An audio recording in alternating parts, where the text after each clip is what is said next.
on, man? Hola, chicos. Hey, how you been today? Estoy bien, solo un poco cansado del trabajo. Pero estoy deseando que venga el fin de semana. Are we sure? Do you smell toast? Okay. I smell toast. Do you smell toast, Brian? Are you stroking? Walk into the light. No, you're supposed to walk out of the light. Oh, walk out of the light. I know the light's even white. I got you, dude. Hurry. I'm here, Brian. I'm here. No, okay. no me Smell my fingers. Para. Do they smell like toast? Para. Do they smell like toast? Sí, Come on. ¡Pare!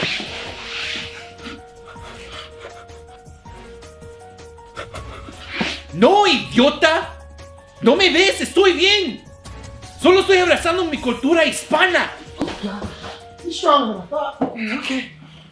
Brian, you do realize that none of us know what you're saying at all. I mean, do you know what he's saying? None of that came up in the George Lopez show, so no. Okay. Well, I'm gonna see what he said. Mira, chicos, todo lo que quiero hacer es abrazar lo que yo soy, un hispano. Y cuando yo fui a ver la película El Escarabajo Azul, yo me di cuenta que yo también puedo ser un héroe, un superhéroe para la comunidad hispana. Y finalmente, yo sé que ahorita va a ser nuestro tiempo. You know, I don't know what he said, but it sounded kind of sexy. Like I think he's into it. I think you're into it. I think we'd be into it. Oh, I got it. He called us lazy. Puto que habla español. Whoa, bud. You just crossed the line.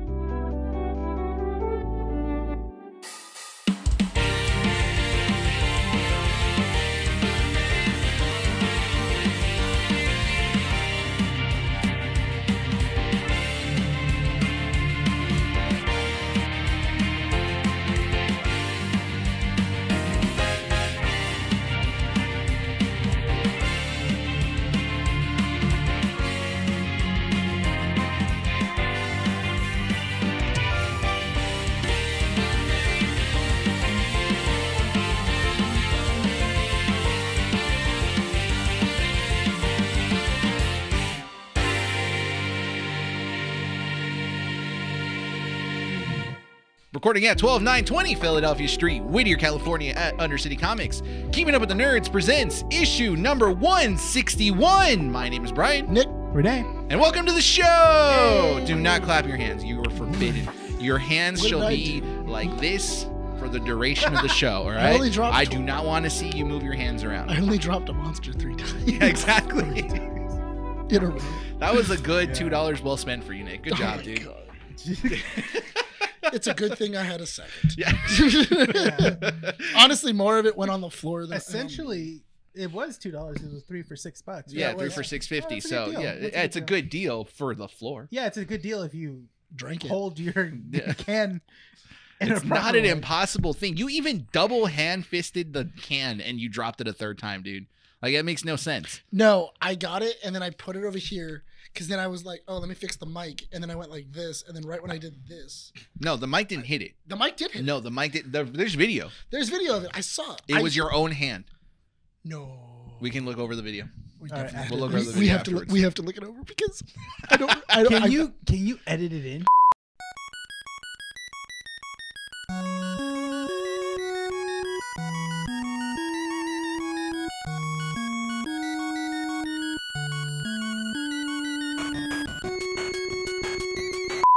Yeah. Let's get formalities out of the way. KeepingUpWithTheNerds.com for all the up-to-date information. Follow us on our socials, Instagram, Facebook, X, and Threads. Don't forget to follow us on YouTube as well, youtube.com/Keeping Up With The Nerds. Subscribe, like the video, comment down below if you guys like any portion of the video or want to comment and show your support. You know, in that way too, we appreciate that. Follow us on our not social, our audio platforms as well. Yeah. Apple Podcasts, Google Podcasts, Podbean, and Spotify. Leave a 5-star review where acceptable. I am going to start off by saying this. I apologize for not posting reels over the last like 2 weeks to the audience. I know that a lot of you guys like the reels. I've just been super busy that I haven't had the time. I just did like a 4-day hell week at work where I had to be up by like 4 o'clock in the morning and work 8-hour shifts. So I was like dying. But they'll be That back. and pickleball. That and pickleball. He It's a chose new hobby. pickleball. Like, Yeah, I mean, I was a John thing. He just said, Yeah. "You want to play pickleball?" I'm like, "Yeah, sure, why not?" And it was great. John thing. It's fun, yeah. He's just hitting pickles around. It's weird. No, it's a ball with holes. It's like tennis, but table tennis combined. Does the ball smell like dill? No, Oh, I don't want to play. I mean, every single you time- want to smell vinegar the entire time? Yeah. When you served, you have to yell, "Pickle Bryan!" and then throw it No, but the scoring system's weird because you only score on offense. because he was probably lying to you Why? Why would he lie? just so that way he could win. What? Yeah, it's a new sport. You're Dude, new we at just it. have fun. It's not about winning or losing. It's about family. That's loser talk. That's loser talk. That is some loser talk. That sounds like you didn't make a single Sorry, point. I didn't know. I realized I was working with a loser. Yeah. Yeah, that sounds like you didn't make a single point. No, I did. We came here to participate. Dude, I'm pretty good at pickleball, man. I'm getting there. Yeah, I'm getting there. Don't worry about it. Do I'm you playing see with the that, old people now. You see that video I sent They'll you of kill the you. guy? Dude, hold up. Have you seen old people play pickleball? Oh, Dude, they're It's intense. insane, They're dude. intense. Yeah. It's like somehow they've like unlocked they regressed 20 years. It's like the same people that play racquetball. Dude, indoors. I was about to say, Yeah. have you ever been to the YMCA down the street and played No. that and gone to the racquetball section? Ooh, I know what you're talking about. Yeah. Dude, that thing is insane. Mm-hmm. I used to go there with my dad. Mhm. Oh man, that was top notch. Yeah, That's they some smack sport. the ball. Those are some There's like sports. years of anger released I in feel that like one I'd be match. Jim from The Office when he plays racquetball with Robert California. Oh, He's like, oh yeah, oh. He's all like, that's my serve. He's all like, that's my serve. So yeah, it's been a busy week for Mm-hmm. me. But other than that, I'll get this stuff done. Don't Yeah. worry, guys. Yeah, show's still going on. Still here? Still here. So that's all good. 161 episodes in. Mhm. How's your guys' week been? Tired. Still here. Just like the show, you know. I woke Nothing's up. changed. He hasn't let the demons take over. Oh my gosh, I think we were talking about this before, but Yeah. I finally am catching up on the wrestling stuff. Oh yeah. Yeah, Because sometimes when I talk to you about wrestling, you're like, oh, I haven't watched it yet. I have it, and it Yeah. sucks because I'm watching all these different reels from the WWE Instagram, and I'm Mhm. like, dude, I wish I could have caught up, and now I'm like getting there. It's so wrestling. I don't want to say wrestling has gotten better. It's definitely getting more enticing now with where it's going. Uh-huh. With summer ending, SummerSlam was really good overall. I thoroughly enjoyed SummerSlam. It could have been better with certain writing aspects of it, but it is what it is. I think I just miss like the Attitude Era of Mhm. WWE, or Mhm. back when it was like WWF. Yeah. Like I miss that, right?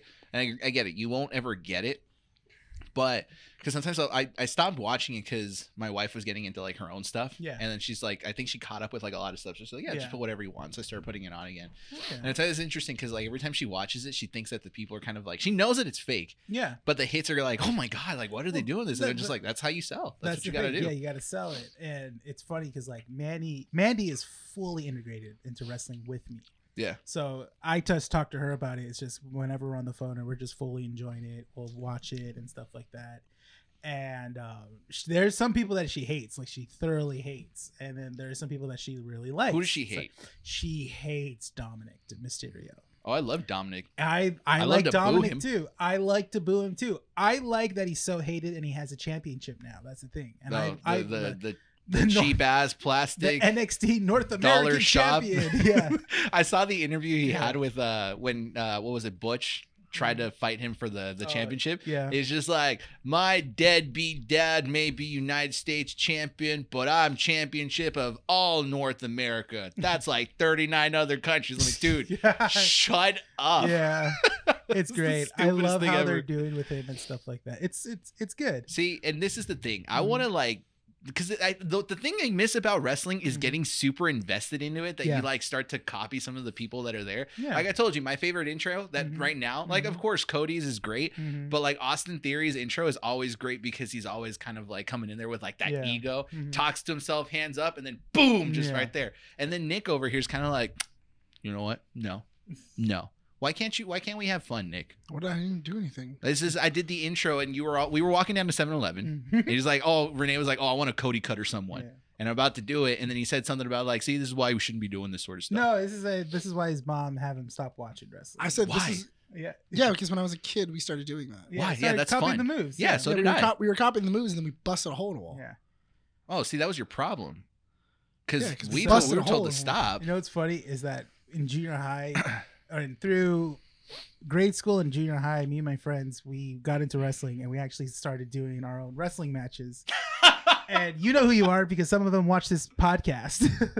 And we would go out of our way we started in our friend's garage because he had like those mats, these like squishy mats for. You guys had a wrestling league? So we actually had like titles and stuff like that. We What? actually formed our own storylines and we were just doing stuff. And then one day, my friend, our other friend, decided. I guess he wanted. He told his parents that he wanted a trampoline for Christmas. No. They got a trampoline.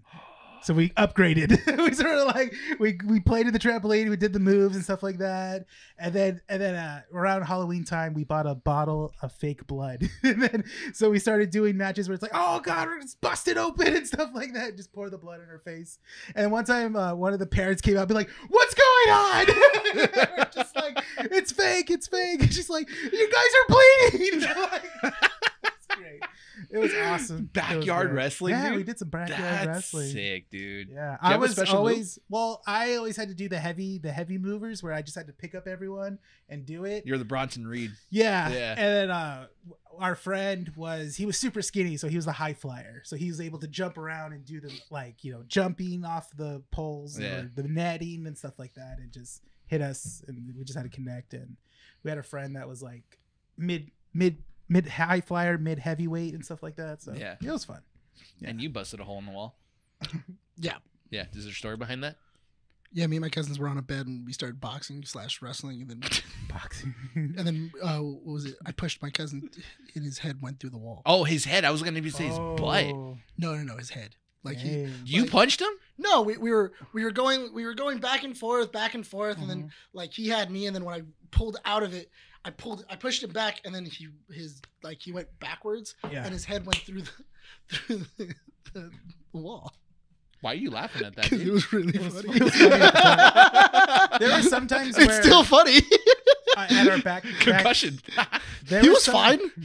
There It's were hard head. sometimes in our backyard wrestling we did get tired of each other at some points because there would be like that one friend that'd always win. We had this one friend that would always Oh, win. the Roman Reign. Yeah, so he always had a win, and we tried to be like, okay, we're gonna go against what we planned and stuff. So we do an actual You so- rewrite storylines yeah, in the process. in the process, Dude, who's the Vince He would McMahon get- of this whole backyard wrestling? Nothing. I don't want to say because he watches this. But he now But he you know who you are. You know who You you, know. are. We had to kind of rewrite stuff on the cusp and stuff like that. The only thing we did that was kind of like that was our senior year in high school. I Yeah. don't know why we started a fight club. I don't know where it started from, but we all started a fight club. Like fist flying like fight club? Like Yeah. the only thing that we did is that we like bought boxing gloves, and then we would go out into the parking lot, and then we would get Sock and bop 'em boxing gloves? No, like actual boxing gloves. I And then wanted we would, those as a kid. I did too. yeah, those are pretty cool, but also they hurt like hell. I never That's got fine. those. So what we did is we got cars, and then we blocked all the entrances into the parking area. This is the in high senior- school. Yeah, in the senior lot. So there was like a lot that the seniors had. What the And it heck was were all you guys- fenced- and it Is was all this an fenced all in. boys? Yeah, this was Yeah. this had to be the all boys school. Yeah. So this is all boys school, and then so it's all fenced in. So what we did is we got the cars and we blocked all the gates, so that way you couldn't get in. And then we would then get the car, all the rest of the cars, and then surround. And so we would use the trucks like a giant like fighting ring. Nick, your Like a life is fighting pit. your life is fake. I don't think it's real. What are you talking about? This I can picture this as a movie. It's like the It was intro fun. to Fast and Furious, basically. Dude, it was so funny. And then It's like, all right, guys, roll up the cars. Let's go, go, go. yeah, dude. And ask Lewis. Lewis was there. Lewis did it. And then like that's how we settled a lot of beefs. Lewis, you're listening to this. Comment Yeah, down below. Let us comment know, down below. dude. And we know you listen to it because Nick told us the story of the Krispy Kreme. in the Oh, box. that was great. That was super funny what you told. Dude. So I thought it was funny though because like I remember there was this one time somebody was giving one of the other guys like a lot of grief, and so he goes, "I'm gonna fight him. That's it. I'm gonna fight him after school. Let's do this." So we got all the cars. We moved. Was it. this at night or day? It was during the day. It was right after school. And then we blocked all the entrances so that way you couldn't get into the senior lot. Now I realize I can make connections as to why you are the way you are. Why? That makes sense, dude. What do you mean? I get it. I get it now. Yeah, it's like now I know where your like risk reward like the What is unbalance going of it, on? dude. What are you Comes talking from- about? Like, why would you fence? Like, why would you bring in cars and do this entire? Literally, what you're describing to me right now, the way I'm picturing it, is the beginning of the first Fast and Furious movie when they close off all the streets with cars. Well, I mean, we didn't want to get in trouble. Well, obviously, you don't want to get in trouble because you're making an illegal fight club. Well, yeah. Yeah, but that's how I'm picturing it. It's like, dude, there's absolutely no way. It's not like but we it makes bet on sense it. now. Well, you're not. No one. You're not gonna bet on it. Oh, I do. What are you guys gonna bet? I bet I win. I bet one spicy chicken. No, there was money involved. It was like $20 on. Dude, spicy chicken. It was at $20 my school on him. were good. Spicy chicken sandwiches I had at my school were good. Some of the school lunches were good. Then what we would do is we would get to school early, and then we would go to the Jack in the Box that was down the street, and then we would steal the serving trays. For what? We would get the serving trays, and then we would then They get were the steel chairs. we would get the serving trays because in the mornings what some of us would do would get cars and then back them up on top of the serving trays, Did you guys actually do the drifting thing? then pull the e-brake, Oh man. and then just do donuts inside the parking lot with Jesus, the you guys were serving bored. trays. It's an all boys. This is what happens when all guys are Yeah, just yeah. together. Yeah. That's all you do. And then the only reason why we stopped doing is because we almost crashed, like straight into a light post. I'm trying to remember if anything happened at my high school other than they had to stop the breakfast burrito kid from selling breakfast burritos. What? Yeah. So basically, in La Habra High, there was this kid that would go to Mocha Salsa, and I don't know, at the time Mocha Salsa used to sell $1 breakfast burritos in the morning, right? And he's the We So- just so you yeah. spend $20. Yeah, and so he gets $20, gets 20 breakfast burritos, and charges you $2 Genius. for a breakfast burrito. doubles his money. Yeah, so he just takes the profits, but then takes half of the profits and just gets more breakfast burritos the next morning. And the school stopped this. Yeah, at some point, this was going on for a good six or 8 months. I remember because That kid should have been like, Yeah. capitalism. yeah, Why- no, yeah. And so Why don't they- you sell burritos? Yeah, exactly. Why don't you? Huh? yeah. How come the school doesn't sell breakfast burritos? They don't. It's I know. like- I thought it was funny because I was talking to Monica about kind of the same thing, yeah. and then we were like, "Oh yeah," because we used to have this thing called the heart attack burrito, and it was a burrito. It was about yay big, and then it was just filled with like everything. Because we actually had like little Mexican ladies like making tacos and stuff like that Yeah. for us. We stopped calling them heart attack burritos when a teacher actually had a heart attack right after eating one. I'm telling you, his life is a lie, dude. No, dude, it a lie. actually did happen. I need recordings, The dude. teacher passed away in the parking lot. Jesus. I need We recordings stopped- of this. we dude. stopped There's calling there's him. No way. We had 4 teachers die within a month. because of the burritos. No, just in general. It was our freshman year, and just like 4 teachers died back to back to back. We had a funeral for 4 people all at once. This is starting Was to it make Catholic sense. high school? It was there was a demon. There, There was a teacher and demon. his name was Nicholas Valera. Mm-mm. Nick, it makes sense. What makes sense? It makes sense why you are the way you are. Why? Because you're a little bit loony sometimes. When It's you not normal listen, when you spend 4 years in an all-boys school. in an all-boys school with Testosterone levels just shoot up. yeah, They all got to prove to each other that they're better than the other person. Yeah. It makes true. sense. It was very true. There's this one time that we all got in trouble because Lewis was harassed By you? by everyone. Oh, that's right. No, you told We us that got last we got time. Lewis and we threw him onto Lewis, friend of the show, Lewis? friend of the show, Lewis. Yeah, we got him and I pushed him into the bleachers. So if we have him back on the show, can we put a court? Yeah. Bring him into court and be like, all right, my No, you defendant could here, definitely you could ask him and he'll tell you the whole story. who would you want to Um, prosecute? There was no so Nick. because I did push him. My It God. was me who pushed him. I pushed him into the bleachers, and then he was then carried to the top of the bleachers from the bottom, and just like they pinched him, they like twisted him, they twisted his his nips, they did the whole thing, pulled his hair. It was bad. It was Yeah, real bad. No, that is bad. Yeah. And then Lewis moaned the whole way up. It was so bad. And then after that had happened, then they then told only our class that we had to stay, and then goes, all right, you guys got to knock this off. Like, we get it. Like, you guys are Your really, life is a lie. you guys are all really into each other, but you guys Do you can't believe in keep any on of this or doing no? this. I do. Do you? Yeah. Nick I'm has a Like, very unless colorful I'll life. believe it, that's true. But Yeah. I would only believe it if Lewis the were to come- acceptance is that he is the way he is because of his background. What do you mean? Dude, the way that you act now, it makes sense when you talk about your past, like your past. childhood. It's not Yeah. my fault. I had fun. That's true. Sure, if you want to call it fun. It was awesome. It was so much fun. Yeah, I bullied people. I bullied one of my friends that Wasn't- appears on the show. First off, it was not bullying. That was It's love. called being friends. It's Yeah, called that was- tough love. That was called Bosco love, and it was great. And it made me into the person that I am now. Honestly, it really did. So you admit it. It's actually on Urban Dictionary as well. What? Bosco love. We'll look that up later. Look it up. No, I'm being serious. Look it up. Look it up. It's there. We'll look it up No, later. we We spiraled gotta, yeah, we're into Krispy Kreme donuts last week. Look it up. No, just look it up in the background. Do you really want Lewis to stop when he's in the line of In-N-Out to look up Bosco Love on He's Urban the- Dictionary? Listen, he's the one that told me it was there. I know.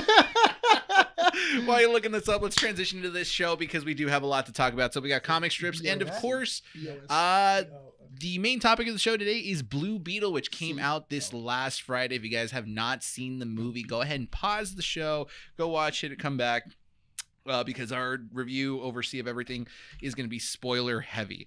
With that said, let's go ahead and start off with comic strips. BOSCO. Oh, BOS. I can't hear you because. You guys are still looking for Bosco Love? Yeah. Can we start comic strips already? Yes. Yes. Comic strips! Urban Dictionary. The portion of the show where we talk about topics that don't merit a 10 to 15 minute conversation. And Nick tries not to tangent off. He did before the show started, so this doesn't count. Bosco Loving? What the hell? You want me to read it? It was. You want me to read it? So this is what Urban Dictionary says. It's an just don't say the title of the school. Okay, it says used to describe the forced male-on-male dominant humping that takes place on a regular basis in relation to. Oh, I can't. No, you can say that. The more Yeah, related in, to rel- it's more- in relation to its text, the more physical the trade, the more vicious the humping. A characteristic experience of the school. That's my high school.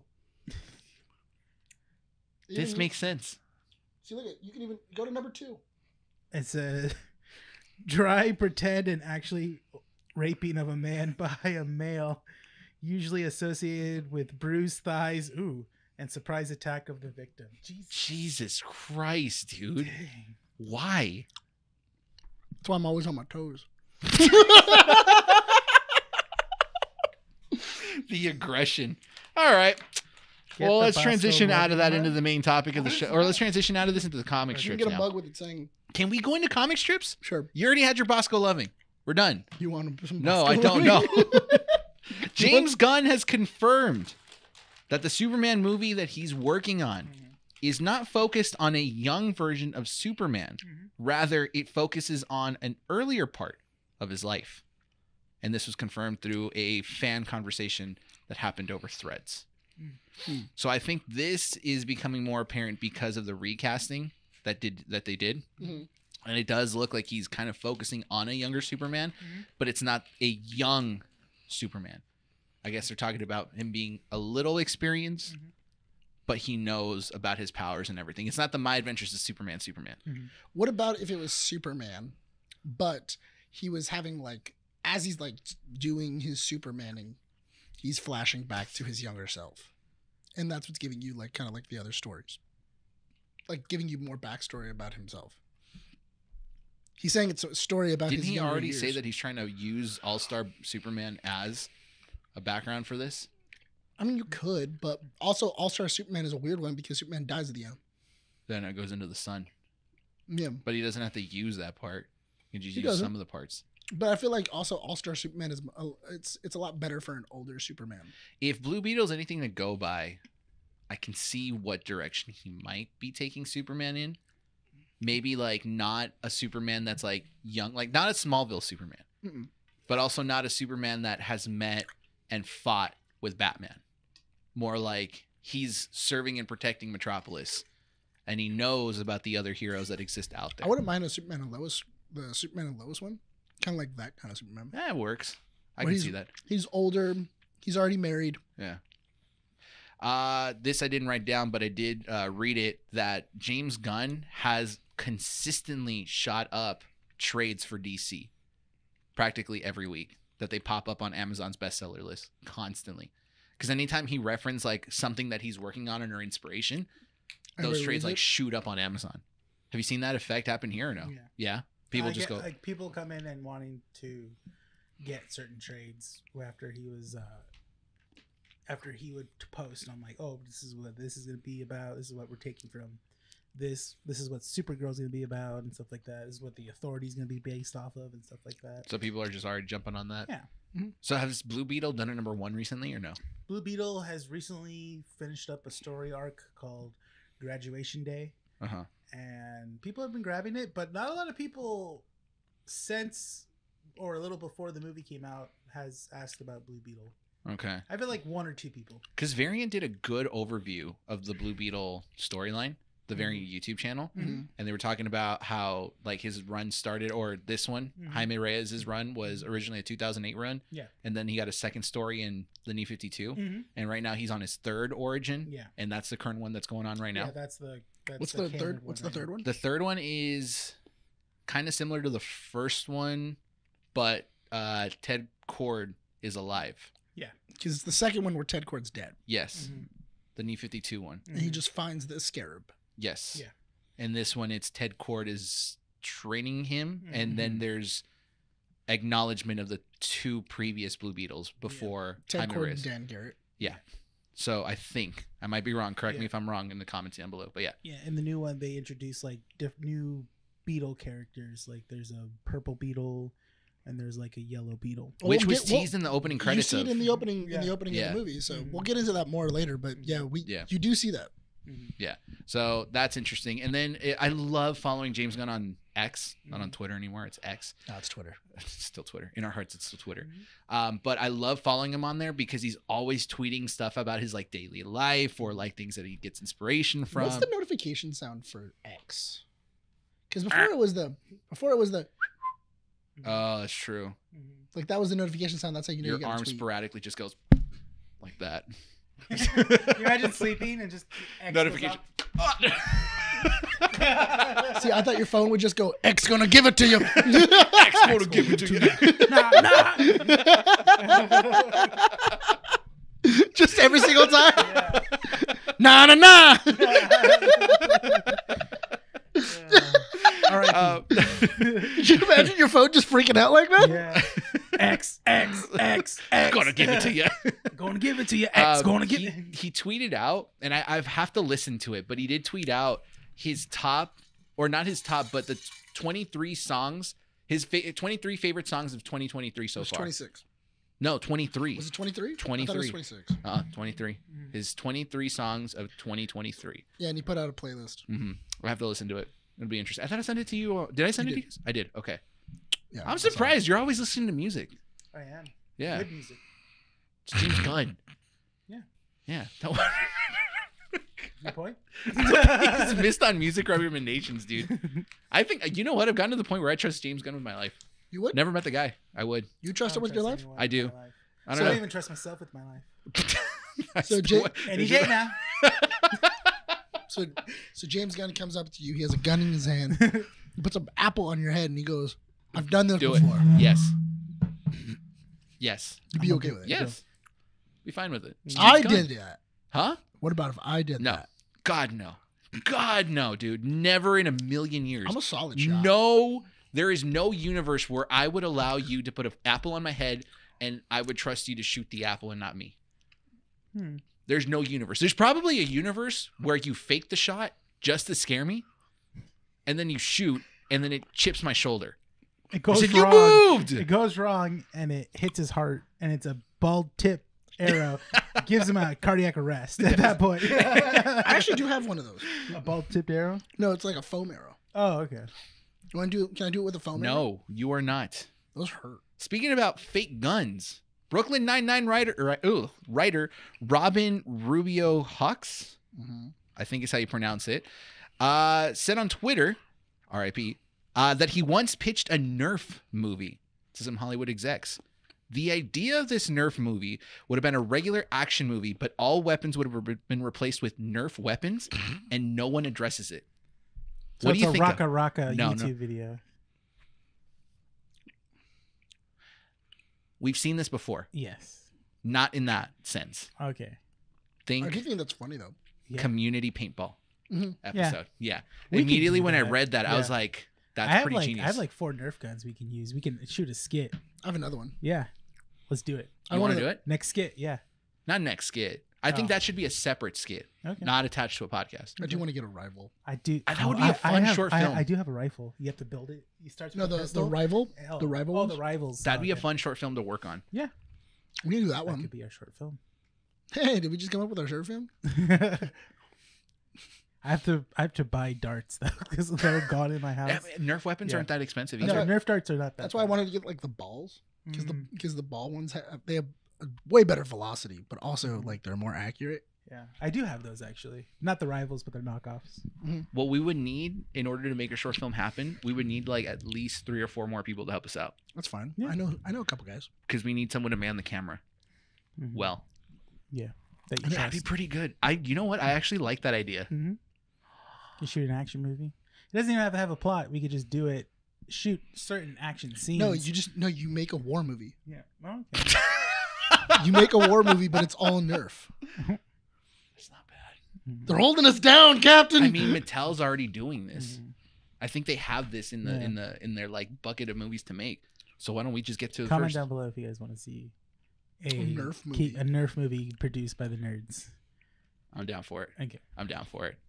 Let's see. Moving on. Speaking about Mattel, Barbie has officially crossed the $500 million line domestically. How about worldwide? Is it billion? I think it's over $1 billion now. It crossed $1 billion last Yeah. week. And it has maintained its 4th consecutive weekend in the top box or in the top spot in the box office. It's still top. Still top. Wow. It's still banging. It's banging. Oppenheimer, the other movie that was released banging. that was banging. No, it's not It was banging. banging in the movie. It wasn't banging. It was a bang. It was one bang. One bang. I disagree. It broke a weird record. Mm-hmm. It broke a weird record, right? Mhm. We all agreed that Oppenheimer was really, really good. Yeah. Have you guys noticed that it has not hit the #1 spot ever? No. The record it broke is that it is the highest grossing domestic film To hold number 2. to never hold the #1 spot. Jesus. Wow. I think it earned around $227 million domestically, Mm-hmm. like over 700 million worldwide. What it doesn't matter. All you know is that Universal made their money. Universal made their money. Universal made their bag, Yeah. and they're happy with it. Yeah. I think the one that the other record that Barbie beat is that it is now the highest grossing movie Warner Brothers has. Yeah. It passed The Dark Knight. Thank Mhm. God. Mm-hmm. For which one? Barbie The has top grossing movie of all time. Oh yeah. it passed within the Dark Knight. studio. Yeah. So beat The Dark Knight, which I'm very happy for. Kind of surprised. Yeah. I bet Warner Brothers is like, Nolan, where was this when you were with us? Yeah. You gave us Well, the now- time travel movie. Yeah. Well, now We would have done a biopic. We love biopics. So now- what was this? I saw a video that a guy made a good little kind of like realization. He goes, Mattel's stocks has now jumped up since the Barbie movie now. Yeah. And they have to keep it like that. That's the thing. So moving forward, Mattel has now signed on with Warner Brothers to do 39 different Mattel property films. To go further than that, Yeah. they have a division for movies now, Yeah. which is weird. Yeah. Because we have J.J. Abrams doing Hot Wheels. With Yeah. lens Yeah. flare all over the place. And apparently they're doing an That'd be Uno s- movie. A what? They're doing an Uno movie? Yeah, they're doing an Uno movie. Okay. And then they're doing also not only a Hot Wheels movie, they're also doing a Matchbox movie as well too. Mattel owns Yeah, they Matchbox also and own Hot Matchbox. Wheels. They Yeah. bought Matchbox. Yeah. Yeah. That's so weird. Yeah. That's interesting. Doesn't Mattel also GoBot? Yeah. I thought they also own GoBots. I think so. They could do a They can do a GoBot movie. and do try to compete against Transformers. Yeah, man. GoBot and Transformers releasing on the same day. See who wins. So, speaking about more news about Mattel, have you seen that they've okay, I understand their stocks Mhm. going up now, right? But they've been pulling out some crazy announcements Mhm. for their toy lines as well. Yeah. Because I shouldn't say what I bought because I kind of want to be a surprise. I want to bring it on the show when I get it. It comes next month. I bought something. What'd you buy? I don't want to say it. Is it a doll? No. Did you buy? I'll show you when it arrives. I don't want to spoil it, but because I bought it, Is I it had to buy it gross? on the Mattel How much website. was it? I had to bite on the. Okay. Obviously, over far 100. too much. Oh no. Really? Yeah. Under 100? Under 100. Under 50? No. Over 50. At this point, just say the number. $79. 79. Oh, okay. $79. I was gonna say What 60. what about a Monopoly movie? I think they are making that. They are that. But yeah. like it's It's in called the realm- America. But it's in the realm of Wolf of Wall Street. It's just the Monopoly guy. Leo. He's taking over. It's played by Leo. Dude. Leo. I got Broadway. We all know that Broadway is not the square to win. I'm just really hoping It's they the do. railroad. Dude, no one wants to play Monopoly with me. You know that? I don't want to play Monopoly. I'd play at with all. Monopoly with you. You would? I beat you. We wouldn't I play beat you. nice. Because the way apparently people don't like playing Monopoly with me because I'm very manipulative and I lie a lot. And I'm like, well, that's what you do to win. Like, what are you supposed to do? How do Play you nice? lie in Monopoly? Like, you tell them that a What do you- property's not worth as much as it is, and you convince them to sell it to you for a low price. And then You just ask them, I want to see the card. Give me the card. That's what I always do. and then you steal it. No, you just look at the card. You just look at the card. Yeah. You can ask him for the card. You can ask him for the card. Yeah, you just but go, it's "Oh, 'cause let me I go see the card. full in depth for it. I go like, oh well, like listen, if Yeah, I you don't give need you, to worry about that. yeah, you know. Yeah, and if you Listen, did that, in the then- long run, I'm Yeah. paying you what the card is actually worth in like 5 turns. Your return of investment, trust me, is not going to be good if you keep it. who would believe Oh my you? god. With that statement right there, I wouldn't believe you. You're one of those guys that says, I'm an entrepreneur. Entrepreneur on their Yeah. Instagram account. Yeah. Oh my god. Creator, lover Content of creator, nature, entrepreneur. entrepreneur, I- self-business owner. Yeah. See, because Justin doesn't like playing Monopoly, Risk, Catan. I like playing Tigo. Risk Risk is fun. is I'll fun. play Risk. Justin doesn't like playing with me. because you're like a warmonger, aren't you? I believe it. Yeah. No, because I'll be kind of like, wow, he's really encroaching on your area, man. Like, Yeah, see, that's what I do with Yeah, that's- Monopoly. yeah. like, you're okay with that? Like, I can't believe he took away your bonus. See, And then for he goes me- like, dang, you're right. Why would he take away my bonus? I go, that's messed up. I think that you should really. And What's like, the- I don't necessarily tell you what you should do, but like, I think that you should really do something about him in your area. And then they just keep on fighting. See, And then I go, I'm just gonna sit here and wait until I have an army. I play the quiet game. Yeah. I sit there and I'm just like, okay, go ahead. You like do what you need to do. So you don't And care then- if you win or lose. No, not that. And then I'll be kind of like just sitting there. Have you ever played the Thing game on the board game? The Thing No. that's based off of the movie. No. So but it's the same thing as it's another Basically, take- Among Us. yeah. Well, that's what it is, And then like throughout Board the game thing- version of Among Us. Yeah. So then I'm just sitting. I'll just do that, and people are like, "You're infected. No, you're infected." I'm just kind of like, and your objective is to get onto air helicopter, and then I'll just be like, "Oh, I'm gonna get on the helicopter." Okay, but Have I've you been played Among infected. Us? I played Among Us. You played Among Us? Yeah. Among Us amongst the 3 of us and some other people would be funny. So what I do is that if I'm caught, I just go. I say in the chat, "It's me! Kill me! Do it now! What are you waiting for?" And they're like, "I'm just yeah, I've done it so many times because we play on Discord, yeah." and then where I'll kill somebody, and then Yeah. because we have all admin Mhm. power on the Discord, Oh. of just going of as soon as like they die, and they're like, "You son! I swear to God, you guys need it," and then I'll just mute them, and then go, "The Dead Town Hotels. Yeah. Who do you guys think killed them?" Well, it was a shame. We got so off track. See, we're already tangent. Mattel, they've been releasing a couple of toys. Like they've announced a couple toys. I don't know if you guys saw that they are allowing pre-orders, or I think it's already on sale. Weird Barbie is officially a thing now. Uh-huh. They've sold that. They also revealed the fox fur coated Ken from the movie. That's Oh, available for the one with the pre-order. bandana, right? Yes. The funny thing about that is if you look at the box, it's the Barbie box, but it's scratched out and it has the Ken logo on it instead. That's actually pretty sick. Yeah. Oh, So like, those, yeah, those they're are pretty already cool. But selling those the- you can buy them in Walmart. Oh, okay. I know that some of them they don't sell anymore. Wow, these are actually The pretty cool. the new Princess dolls are there too. Some of them are up for pre-order. But if you click on the Barbie icon right there, you can see what they've announced so far. Oh yeah, look, he's wearing his little. That's the cowboy one. That's That one's for cool. pre-order, I think. is the car. Do they not have the fox fur, Ken? Hold on. I don't know. I can't. There's a circle with the arrows. with the arrow. Up here? Yeah. Okay. Keep going. They have Uno Barbie. Oh, they don't Oh, have you it can there. get a remote control Barbie car. dream car. Yeah. God dang, man. Uno Barbie? I would get Uno Barbie, honestly.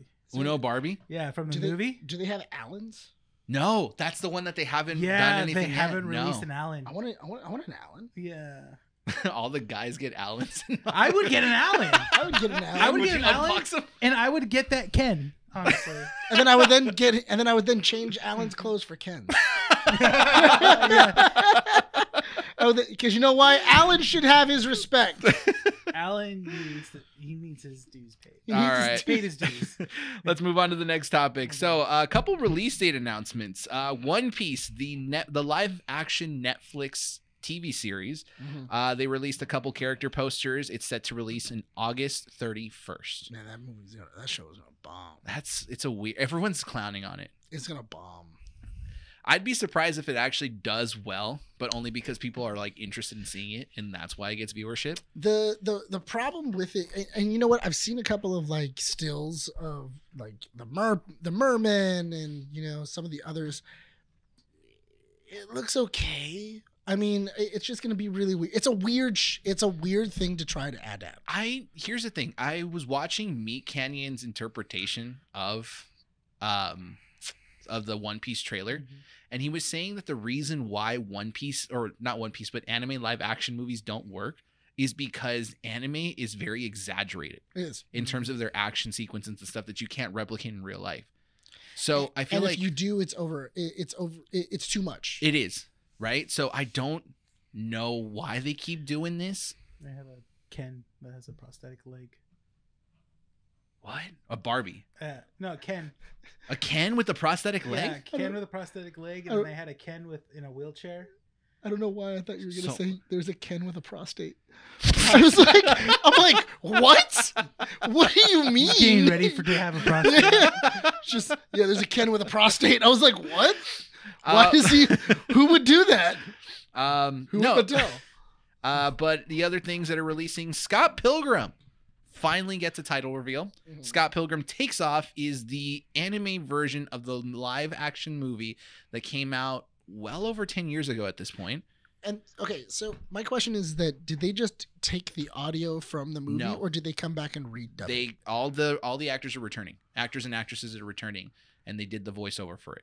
See, that's gonna be weird because everybody aged. It releases November 17th, by the way. No. Like some people's voices changed over the years. Sure, but I don't think it's going to be that noticeable. I think that it's fine for what they're trying to do. The thing I don't understand is why are we doing? I thought it was going to be a continuation of the story because it's a redo, right? It's just basically the same thing. But I think there's gonna be some changes to it because I think Brian O'Malley is It's now gonna be closer to the comic. yeah, which I'm fine with because I do want to see the Scott Pilgrim that's in the comic books that's more of a dick. That's what I want to see. I don't know if that is what are you doing? What? He's just he's shopping for wrestlers. Are you shopping? Yeah. Did you get paid? No. Next week I will.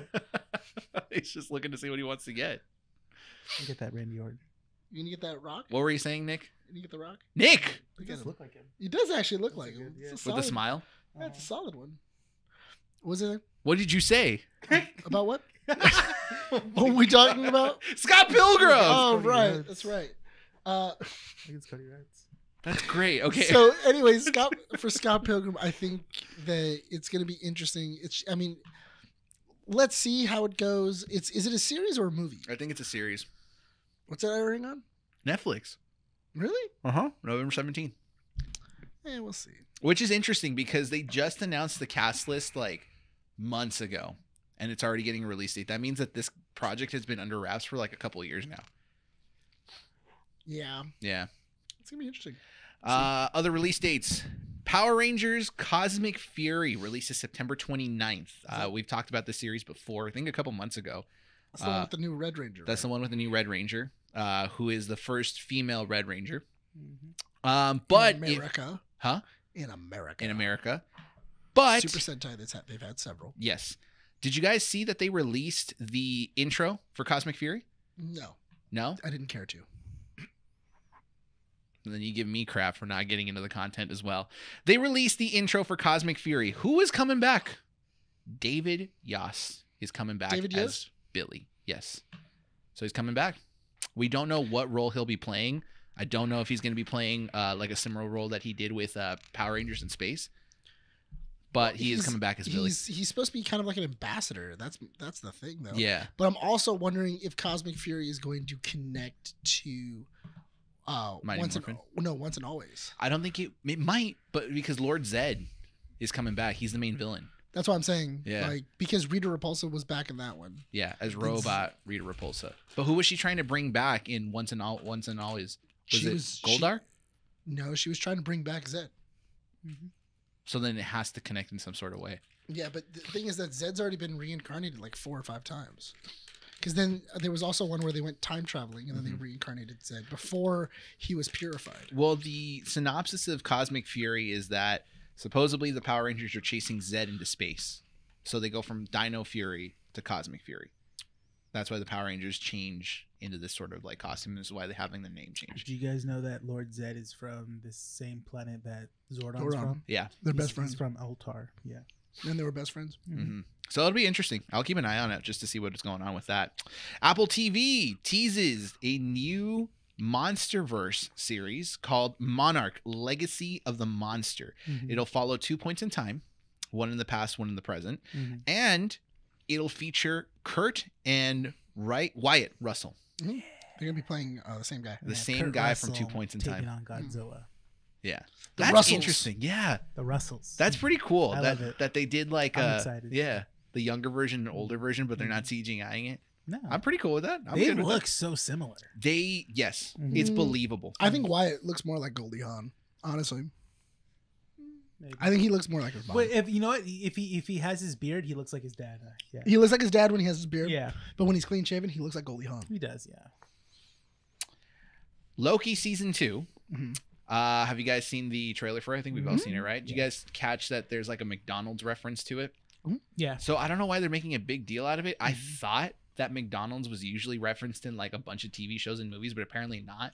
No, it's kind of like a big deal. Yeah, it's a big contract deal. Yeah. Yeah. So like apparently that was a big deal. Yeah, because now they're supposed to be like McDonald's merch from the show. For Loki. Yeah. And That then McDonald's will have. McDonald's will be collabing to like do some Loki special sauces and Is it- stuff like that. Is it like like I Kang? think they already started. Yeah, I Is know it- the sweet and sour sauce. Is it like Kang in cuffs? And then they also have like, Kang behind bars. And then just Kang in court. Are those the new burgers? Those or are the what? new- Or like those are the the new apple t- pie flavor? Yeah, those are the new toys. Kang pleading his innocence. Oh my god! While you look that up, Rene, I'm going to go ahead and start because I have like 2 more pieces of news before we start our main topic. For an interview with Esquire, director J.C. Chandor, the director of Craven the Hunter. Is that a Loki sauce? Yeah. Yeah, it's the special thing that they're ordering. That's That's the thing that was featured in Loki. Was a quarter pounder with cheese, French fries, and a Coke. Yeah. That's what's apparently going to be ordered. That's also a Big Mac. That's not a quarter pounder. They said it was either a quarter pounder or a Big Mac. It's just sweet and sour sauce. Yeah. That's all it is. I don't know. It's just packaged differently. You know, those things are going to sell on eBay for like $25 in like 5 years.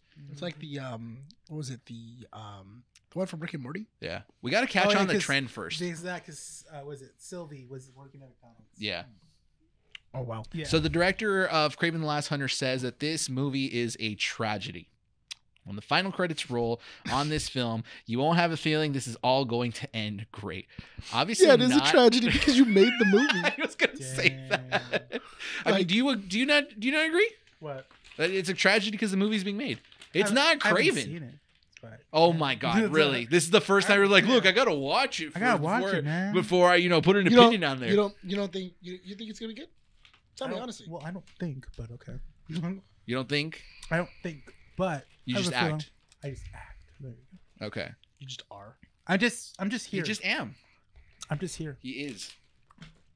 Last piece of I'm news: just living Zachary in the moment, Levi. bro. Just living in the moment. I don't know if he had access to Twitter again. Who Zachary Levi. because he doesn't tweet much, but No. lately he's been like on this like Twitter spree where he just like replies and just says a bunch of crap. He's been on an X spree. Would you call it a triple X? He addresses Hollywood with this quote: "I personally feel that the amount of content that oh my god, why did I write so sloppy, dude? You were writing fast. I was. And you were like, oh, I'm done. Let's go. Set up the lights. Lackeys. I personally feel like the amount of content that comes out of Hollywood that is garbage, they don't care enough to actually make it good for you guys." Basically, he says, vote with your wallets. Don't give Hollywood money if the movie sucks. Yeah. But this comes after the release of Shazam. Fury of the Gods. Yeah. Which is kind of weird because even though we did like the movie, it wasn't a good movie. We had our complaints with it. I think what it was he knows he's not coming back. No, but I also feel that He's not wrong. Mm-hmm. But he's not wrong though. If you honestly do feel that the movie wasn't good, don't go see it. Mm-hmm. Yeah. Don't go see it again. Yeah. Don't give it money. Don't do anything else. And then the studio's gonna know that wasn't a sell. No, yeah. Like that movie just doesn't sell right, and that's not. And not only what do we do wrong? What did we not market it right? Did we not do this? Mm-hmm. Like how exactly can we fix that? And if you keep on doing that, and you stick to that pattern, then they'll make changes because they want that money. They want that dollar. My biggest problem with that statement, right, is that obviously, like, if you don't like something, right, don't vote for it, you know, because money talks. So if a movie bombs, obviously they're not going to make it again, right? Yeah. But I feel like that kind of tactic just doesn't work on Hollywood execs anymore because if a movie bombs, they don't understand why. They just say, like, oh, this concept sucks. Yeah. Let's just move on to the next one. Yeah. And if they repeat the same thing until, like, they actually release a banger. It's just studios. They just think about money at the end of the day. Like even if it wasn't that great, but still people watched it enough, they're still gonna make another one. I mean, there's a reason why we got 10 Fast and Furious movies. Which I'm fine Because with. they're awesome. Yeah, or Oh, no, that's my 10 line. Or 10 Saw movies. Oh, yeah. Those are awesome too. 10 or 11 It's 10. or 12. No, the new one's gonna be number 10. Yeah, I know, but Yeah. And doesn't it's not the connected Saw? to Spiral. Yeah, I know. Spiral Spiral doesn't count, technically and is a Saw. Jigsaw doesn't count because it's not a Oh, Saw all movie. of a sudden, right? No, they're not. All of a Saw sudden, but when titled I movie. said Tokyo Drift doesn't count because it's not number 3 in it, Mhm. No, because they actually said that it's not. but It's it a still says sequel. the Saw story, so technically it is part of the Saw universe. No, they already said that it doesn't. It doesn't have to be canon. They're saying it's not canon. It doesn't have to be. So you saying the Tokyo Drift is not canon? No, I'm just saying it's not number 3. So Han doesn't exist. No, Han does exist. When does he? What I'm exist? saying is that He it exists doesn't when he have to be dies. canon. Star Wars stuff, when it's labeled as Legends, Mhm. does that stuff count as Star Wars stuff? Yeah, 'cause No, it it's Legends. exists. Yeah, but it doesn't. It's not canonical. No, because Disney doesn't want to connect the dots. Yeah, Disney- obviously. Or Disney. I'm uses glad that this. Star Wars lost all the legend stuff. I'm happy they did. Man, some of the legend stuff isn't great. It's not that. It's just to kind of shut up the Star Wars fan base for a second. Well, I kind of like the story where Luke turns to the dark side. That's a fine. The good stories are story. great. I'm not That's a saying the good stories are bad. I do like that one too. That's a good story. Honestly, no, if they would have done that for the Last Jedi, that would have been That would've interesting. been That's too. fine. That would have been a cool one. Would've I been just better hate than- Star Wars fans who always like try to Skywalker. gatekeep it and go like, you can't like Star Wars if you don't like the No, legend he's stuff. mine. Yeah, and it's just like, dude, who cares? Like, show me the books. No, I don't want to show you the books. show you the books. You gotta Like, dude. experience it yourself. Yeah. It's like, what's the freaking point? Speaking I don't of wanna which, show you. Ahsoka. Who cares? Ahsoka. It's gonna be sick, dude. I hope it bombs. Why? I know Because didn't you say like that. it. You're a monster. You're a monster. I I can't I even didn't enjoy say- Strange New Worlds because you're just like Star Trek. Like, I Dude, didn't, who no, I cares? didn't. I asked you how it was. yeah, I'm liking it. Yeah, and I said good. Yeah, no, but then you're just like, whatever. I'm like, I dude, said why? it was good. No, not Yes, I did. in the mic. You did. When we're on the show, you change your tone. Off the show, you're just like, I said I was watching Strange New World, didn't I? you are. I said I was watching Yeah. it. Yeah. You know why you were watching Strange New Worlds? Because Because there it was was nothing interesting. Star Wars stuff around. You said that yourself. That was a He's kinda direct right. quote. Did I say that? No, Yeah. I meant no. I'm agreeing with him. Like, there's no Star Wars. Yeah, so content you're watching right Star now. Trek. Yeah, I had to watch something in space. Had to watch something that had star in it. Yeah. I had to watch sci-fi, an Mhm. actual sci-fi show. And I finished Norville. I finished all the Star Whores. What? I'm like, 1, 2, 3, and Revenge of the Whores. yeah. Is Orville good? Orville is actually really fun. Orville. You know what's funny? It Is feels that like old I school have- Star Trek. I've had a lot of people that even Star Trek fans love Orville because you know what's funny? It started out as a comedy, but then it turned into this like more kind of serious Star tone Trek-y. that it takes itself seriously. Yeah, but it still has its comedy aspects. Mhm. Like there's what was it? Like there's an alien who comes on and he just gives off this aura of like you want to mate with him. Is that the lieutenant dude? Or Huh? what's his name? That just like that big old alien dude? No. Oh. It was the dude from Parks and Rec. Mr. Scott. Mm-hmm. What was it? He comes on and he's like this alien that gives off a pheromone and like everybody wants to sleep with him. And they were like, "Why does everybody want to sleep with you?" It's like, "Oh, when I touch people, I like secrete on them." Yeah, they want to then mate with me. I like the big, deep voice dude, and then He just has random things happening with his life, like the one time where he's like, "I need to take a sabbatical of like a month so he can lay his egg." He's just sitting on his He's egg. just sitting on his egg. He's just sitting there, and they're like, naked. We need your help. He goes, I'm trying to lay on my egg. He's like, why have you disturbed me? So I was telling Andy this because she found it very interesting that Star Trek deals with death in a very happy manner, because I think she's so used to like watching science fiction where death is like a tragedy. Mhm. And in Star Trek, it's like every time someone dies, it's like, it's a good thing. The thing I think so in Orville, I think you'd like it because they go back to old school Trek.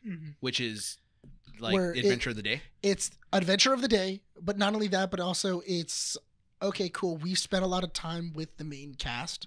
Let's spend time with this one character. That's what Strange New Worlds does. I know Strange New World does a really good job at doing that, but like Picard and some of the other ones, not so much. Where it's just kind of like, oh yeah, like this. They're focusing more on the story aspect of it. Yeah, whereas they're not enjoying the adventure. Yeah. Whereas Orville does enjoy the adventure. It does enjoy its cast, and it really uses the cast as well, as good as it can. Yeah. Like, what was it? The chief medical officer starts dating a sentient robot because in Orville, because she falls in love with him, and then he starts like enjoying her children, and basically he's researching humanity, and he wants to understand what it means to be like a father. Okay, and like sure. a person. Didn't Orville end already? Yeah, all Okay, the seasons. so far. All the seasons are on Hulu. 5 seasons? I think it's got like 4. 4. It's like 4 or 5. I'll give it a watch. That brings us to the end of Comic Strips, ladies and gentlemen. It's good. It's a good show. Let's go ahead and talk about The Blue Beetle, the movie that will kickstart James Gunn and Peter Safran's DCU universe. Okay. DC universe. What do you guys think about it? We already gave you guys a spoiler warning before the show. Did we? Before the topic, yeah. But here's your final one. Pause the podcast. Come back when you finished it. So, Start. So I think that Blue Beetle, it's really good. It's really good. The end. No, but I do like. I love the idea that in the very beginning of Blue Beetle, it does with the newspaper articles as the first thing, you can kind of tell that there has already been a history of beetles. So the opening credits kind of already hooked me at the beat, like from the start, because there were so many references to the comics into the story that they want to try to build just off of like the newspaper clippings, for example. And like we talked about it in comic strips as well, how there's different color variations of the scarab going across and how the scarab, obviously the scarab, okay, not obviously because some people don't know, but the scarab is a weapon by the alien. Yeah, the Reach. It's by the Reach, right? Which is a species of bug aliens that exist in outer space and they want to take over. And basically they send the scarab so that way that's kind of like their ambassador. And then once they get there, the Reach then come and then they try to make like the world perfect. Yes. And so they show that off by having one of the scarabs just crash through the planet. It basically destroys itself, right? So that's kind of like the reference they shoot there. They have the references to the first Blue Beetle as well in the newspaper clippings as well. They also referenced a couple cities as well, no? In there? Yeah, they mentioned Gotham. They mentioned Gotham. They mentioned Metropolis. They mentioned Central. They mentioned a couple cities. Like they mentioned that Garrett and what was it? And like Cord have both been the Blue Beetle for a while. Yeah. There has been there's a history of Blue Beetles. Yeah. So because I feel like there's 2 main points to focus on when it comes to this movie. There's the story aspect of it, and then there's kind of like the icing. The elements of like family and like love and companionship, all that stuff, huh? Heritage, all that stuff is like the second part about it, right? And to me, when I saw the early reviews for this movie, I've never seen a movie be so divided, have its critics be so divided. You have critics that basically say this movie is really good and gave it a solid 7, 8 out of 10. And then you had other critics who were saying this movie is not at all comparable to anything else that has come out. It's not a good start for the DCU, and they were giving it low scores like 4 out of 10 or 3 out of 10. Honestly, when you started telling me that, I thought that the Tomatoes score and the Metacritic score were going to be a lot lower. You thought they were going to be in their 60s, right? I thought it was going to be somewhere in the 50s. So it keeps going down as the days pass, or as the days keep going by. Because it was at 98. It was no. Yeah, it was. It was at 96. The or audience 98. score. I'm talking about Yeah.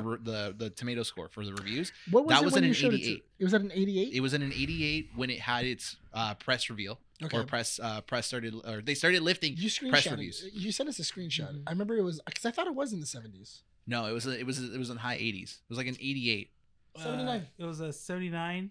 It was 79, and then it was a 95. That was This morning. Right? But when the press embargo lifted, the tomato score was sitting at an 88 with like 5 to 10 reviews. And as the days went on, it kept getting lower and lower and lower. Now it sits at a 77 for critics. I think it's going to sit solid. If it sits at a 75, I'm okay with that because that shows the divide. Even in the Yeah. 70s, I'd be okay with it. Even if for audience feels in the 80s, I'm okay It with already it. got a certified fresh too. Yeah, so, which is fine. I completely agree with that. The story is nothing new. I think that's kind of where people are really... It's nothing adventurous. It's nothing adventurous because friend of the show, Sean, shared a TikTok with me where a guy is just kind of like going through the story and he's clicking on photos of Blue Beetle and Ant-Man because the stories are so similar. And it's Is like, it? oh, Blue Beetle is basically Ant-Man. Yeah, it's about a guy who is down on his luck, who then tries to get a job to save his family. And then he ends up doing really, he ends up stealing something. And then the heroes are both bugs fighting a corporation that's trying to build tech to basically make super soldiers. And they are making a super suit that's based off this. No, you're not wrong. Yeah, exactly. So it's nothing new. But I think that the story is the weakest element of this movie.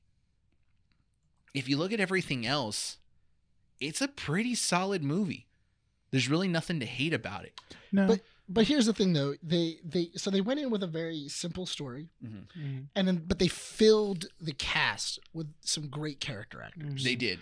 Zolo he's an awesome Jaime. Yeah. You can really feel that really feel that he loves his family. You can really feel that he wants to do good in the world. You can really feel that he's understanding what it truly means to be a hero throughout the movie. His family, awesome. I really enjoyed his family. I know you said you didn't enjoy his sister. So I had the same experience you had. Okay. Which is the longer you sit on this movie, the more you like it. Because as I was driving home yesterday, I was like, I didn't like the sister at all. Because to me, if we're talking about that, the characters in the story, right? They're a very exaggerated perspective of what a Hispanic family looks like in the U.S. Sure. That's what it is to me, right? It's very exaggerated. And there's nothing wrong with that because, yeah, the culture, the love, and the togetherness that, families like this go through, that exists. It's just exaggerated. The sister, to me, was the most annoying part because a lot of her lines felt very forced. And it was like you spoke in English and then you had to say your one line in Spanish. She couldn't roll her R's. It was out of place. It felt like a line in Spanish didn't need to go there, but she forced it in there because it's kind of like a reminder of like, oh, yeah, I can speak Spanish too. Well, it just didn't fit. Well, the thing then is, you came out and you said, oh, it's the younger sibling syndrome, which is you try to live up to the golden child. Yeah. Because you went through that. Yeah. My brother told me that he went through that. Yeah, where it was like the older child can kind of do no wrong. Yes. The older child, will do anything to make sure that he does like X, Y, and Z and everything else. And then once you go over to the younger child, it's like, oh, you have like all these expectations to still meet up to that person, even though that's not you. Yeah. And that's where I started to like the sister. When you said it that way, I start to have more attachment to the character itself. Not only that, but also I thought it was interesting too because her Spanish would also be bad. Yeah. like it wouldn't roll. She wouldn't be able to roll her R's or anything like No. that because she doesn't like using Spanish. Because she's rebelling against the family. So Yes. she wants to be more American Yes. than be Latin. In terms of the story, the family made the story stronger when they were together. Yes. When it was separated, the only character that worked by themselves was Rudy, who was played by George Lopez, Yeah. and Jaime, who was played by Zolo. Well, that's because George Lopez can hold a movie on his own. Yeah, which is understandable. I get that, right? But then the rest of the family, when they had their own moments, it felt out of place. And the only genuine acting that I got that really helped the story progress was when it was about the mom or the dad or the nana. Basically everyone else besides the sister, essentially. But the thing is that those are the patriarchs of the family, which makes sense on why they would push the story forward when it comes to the family, seeing as they are the patriarchs of the family. Yeah. In terms of the story, this is an origin story about the Blue Beetle. But now that I think about it, that happens twice. The younger sibling syndrome, because it also happens to Rudy.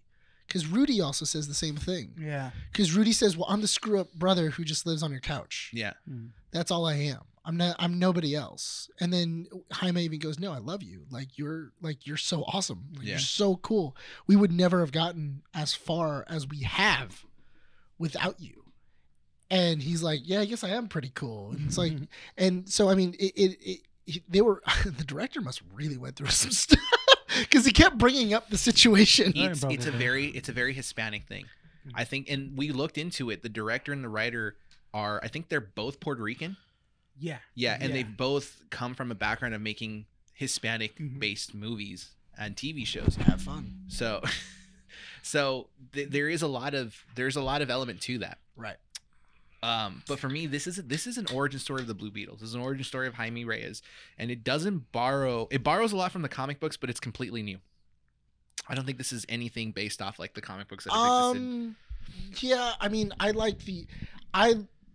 the whole point of like Victoria Cord and all that stuff, that's new. That's not necessarily a big thing. The fact that Ted Cord has a daughter, that's kind of new. That he has had a daughter in like past renditions and everything else. I like it. I like the little tiny changes that they made because dang, actually they kept on doing that. Now that I think about it, because even Victoria had the same thing going on with her. Yeah. Yeah, like everybody. No, she was the only child. It was her mom and her dad. They just she wasn't an only child. She was the older sibling, but she was the screw up because she was a female. Oh, okay. Wait, what was the relation to the other one? What do you mean? The main villain. The guy? No, the girl. Victoria Cord. Oh, never mind. Victoria Cord is Ted Cord's older sister that made the company with Ted's dad, and then the dad left the company to Ted because she was a girl. So who does Jaime partner up with? That's Jennifer Cord. Jennifer Cord. Okay. Jennifer Cord is his daughter. Gotcha. Okay. Gotcha. I had the two mixed up. She is the second majority holder Yeah. inside of Cord Industries because she has her father's shares. Yeah. Okay. Now that makes sense. Oh, you made me lose track of my thought. We're talking about the story. I was talking about the story. Oh, in terms of like what they borrowed from the comic books and everything. The one thing I told you that I kind of wish they did a little bit more of, which you do see in a lot of like Blue Beetle, where they put the Blue Beetle in as a character. Yeah. The Scarab tends to rebel against Jaime a lot.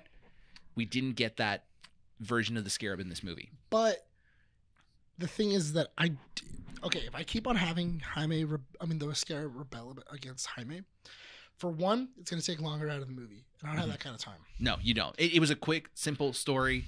Didn't overstay its welcome. That's the thing, though. The director understood I have to make this movie not short and sweet, but I really got to get to the point. Mm-hmm. Not only that, but also it's going to be harder if the Beetle keeps on rebelling and just rebelling and rebelling and rebelling. But that does leave it for a future movie because once you start, if I want to go ahead and go, I'm going to start introducing the Reach. Then you can have this connection of Jaime and the Beetle are synonymous. But then when the Reach start coming, they start taking over the Beetle, and that's where it starts rebelling more and more and more. The reason I have a problem with it, and I see what you mean, right? If you start introducing the Reach, but you have this element of future writers of whenever they have to handle Blue Beetle now in this universe, they have to understand the background of it. Because if the Scarab is acting this way, we know that this is a broken Scarab. This Scarab basically had its entire not DNA, but it's like it's memory kind of like rewritten. It Goku'd. Basically, yeah. Because you see it like because actually you can see it get damaged while it's flying. Yes. Because in the very beginning you see it hit like a bunch of asteroids, and then it flips over, and then you see like sparks coming off of it, and then it lands on Earth. And which is not technically how it happened. It like inhabited a different alien being, or I don't know if that's its original version or if that's a New 52, where the Scarab originally attached to a girl, an alien girl. And she was much more powerful than the Scarab actually realized, and she started to teach the Scarab like, "Hey, you know, this is it's not about destruction or anything," and that's how it learned to have a little more sympathy, and it didn't become a weapon anymore. But I do like the idea of the Scarab just being a robot. It is just a machine. It's given parameters and it's given an objective. Yeah, to neutralize the target. It would be interesting if, whenever they do decide to use Blue Beetle again, that the writers actually take that element and they say, okay, you know what, when the Reach get introduced, because they have to, if this is the beginning of the DCU, they have to introduce I thought Reach. It was really funny though, because I don't know if you guys noticed, but the minute the scene where the Scarab makes a gun, it's the gun from Fifth Element. Is it? Yeah. It's the gun from Fifth Element. It's the gun that Gary Oldman uses. I have to take a look. Because it has like a rocket on the top. Mm-hmm. That you saw it, right? I saw it. When he says like, no, we're not killers. Yeah, we're not killing. And then it changes back, and then it goes to like the sonic That's weapons. a deep reference. It was a deep cut, and I was like, why would it be a Fifth Element gun? Like, that's such a deep cut. That's pretty deep. But the thing is that there was a lot of deep cuts. Like the tracker that they were using was a Nintendo SP. Because it even had the little light that came out. Ted Kord's weaponry was a power glove from Nintendo. It was so, but you can see it's interesting because once you start getting in more and more Ted stuff, you can see that Ted wasn't a genius inventor. Ted knew how to take other people's tech and then turn it into something else. He MacGyvered it. He was a good MacGyver. He couldn't like put something together and make it sleek and make it look cool. That's why he even says like, that's why Jaime, when he sees his tech going like, Batman's tech is cool, but this tech looks like it wants to be Batman stuff, but the guy who made it had ADHD. Yeah. And everything else. And it's pretty cool. It's sick. But I do like how they're already kind of expressing on how different Ted Kord is compared to Batman. Because a lot of the times that is the compromise. Yeah. Of like, well, what's the difference between, Blue Beetle and Batman? Yeah. In terms of the story for this, because it's the first of the DCU movies that'll be coming out in the next couple of years. Yes. Did it do a good job setting up the universe? It was ambiguous enough. Yeah. It didn't. The one thing I'm really happy about is that it didn't mention the Battle of Metropolis. So that that officially made it none of the Snyder stuff canonical. Yes.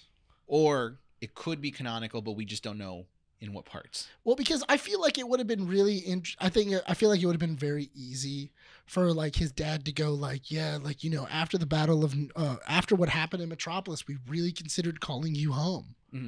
And after all that stuff, because it was so close to Gotham, because it was so close, and we didn't know whether or not we didn't know if you were safe, and yada. They could have easily put in a line, and then you were like, oh, okay, so that means that Jaime was going to college during the events of BVS, because every superhero was in Metropolis apparently during the events of Man of Steel. I didn't know that. It's super weird. You did bring up a good point when we had this conversation after watching the movie that, what is it called? The city Palmyra or Palmyra Bay. Yeah. Palmyra Bay, that it was very futuristic looking. It was like a futuristic Florida. Yeah. It's a futuristic Florida. And you kind of mentioned the fact that it's a good thing to see it this way because Gotham and Metropolis were so similar to each other in the Snyder cuts. Yeah. The Snyder versions of the movie. And you know what? And I get it too. It's really weird too, because you can kind of see that they added that on with the CGI of the city of Palmyra.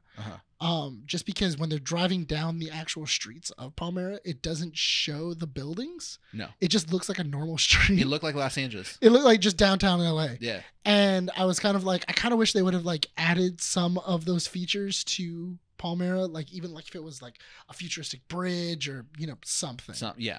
Just so that way you can kind of feel like it. It didn't pull me out of the movie too much. I was just like, okay, cool.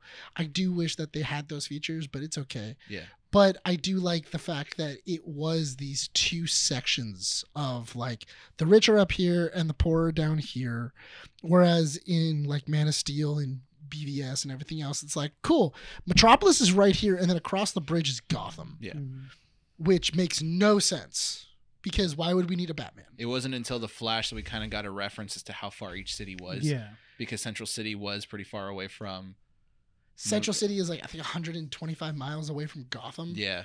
But Metropolis and them, listen, no matter how much this is a problem, if Batman is trying to solve something in Gotham, Superman could finish it. Yeah. Superman's being lazy now.